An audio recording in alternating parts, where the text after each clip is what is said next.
زندگی کی بنیادوں کو ہلا کر رکھ دیا ہے،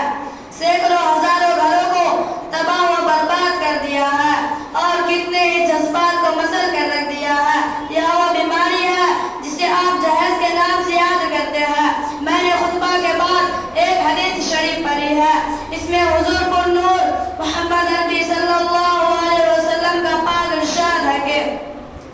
جو شخص عزت